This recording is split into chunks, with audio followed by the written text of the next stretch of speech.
Ça, c'est Luc. Et Luc, il veut finir premier au Vendée Globe. Luc, on ne va pas te laisser tomber. Avec nous, tu vas accomplir ton rêve. On a peut-être la solution. Faire voler ton voilier IMOCA 430 monocoque. Pas avec des ailes, voyons, mais avec un foil. T'es en train de dire que mon bateau il est nul? Attends, on va t'expliquer. Ton bateau, il est pas terrible, regarde.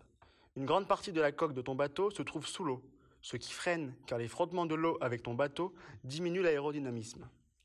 Comme tu le sais, le poids s'applique sur ton bateau, et la poussée d'Archimède s'oppose à cette force pour que ton bateau flotte. Mais ce n'est pas tout. Tu as également une force de traînée qui s'oppose à la force du vent en freinant ton bateau. Nous choisissons d'agir sur cette force car le poids de ton bateau est largement optimisé. Pour aller plus vite, tu dois diminuer cette force. Elle est proportionnelle à V, la vitesse de ton bateau au carré, multipliée par S, la surface de contact entre la coque et l'eau. Comme tu l'imagines, on ne va pas réduire ta vitesse. On va plutôt chercher à diminuer cette surface pour minimiser les frottements. On te propose alors d'utiliser un foil pour ton prochain Vendée Globe. Cet outil te permettra de sortir le bateau de l'eau et ainsi augmenter la vitesse de ton bateau. Cet outil te donnera l'impression de voler au-dessus de l'eau. Et c'est quoi un foil? Attends, je te montre. Il en existe de différentes géométries. Pour ton bateau, on te propose d'utiliser ce type, les foils immergés en C. Ils rendront ton bateau moins sensible à la houle.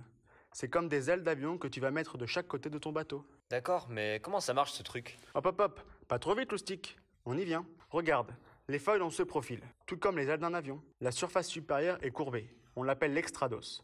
La surface inférieure, l'intrados, est quant à elle relativement plate.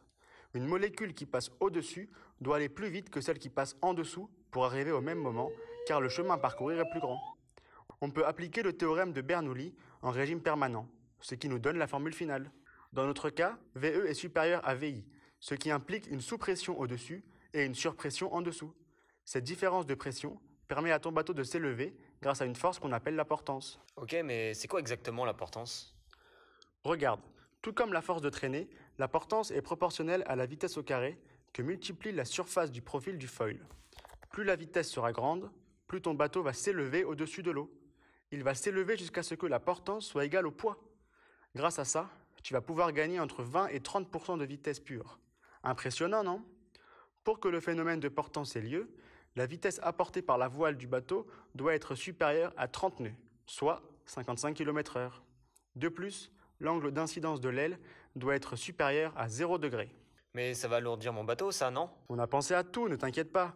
Sache que les matériaux sont choisis pour allier légèreté et résistance. Les foils sont capables de supporter le poids du voilier qui se soulève et qui peut faire jusqu'à 8 tonnes. Ils sont faits en matériaux composites. La base est un polymère renforcé par des fibres de carbone. Très intéressant tout ça. Merci pour tout. Attends. Tu sais que les foils ne sont pas seulement utilisés sur les bateaux. L'été prochain, tu vas pouvoir voler avec les surf foils, les planches à voile qui utilisent le même principe. Hé Luc, maintenant que tu connais tout sur les foils, on compte sur toi pour gagner la course, hein? Ouais, super, merci les gars. Grâce à vos conseils, j'ai pu réaliser mon plus grand rêve et arriver premier au Vendée Globe.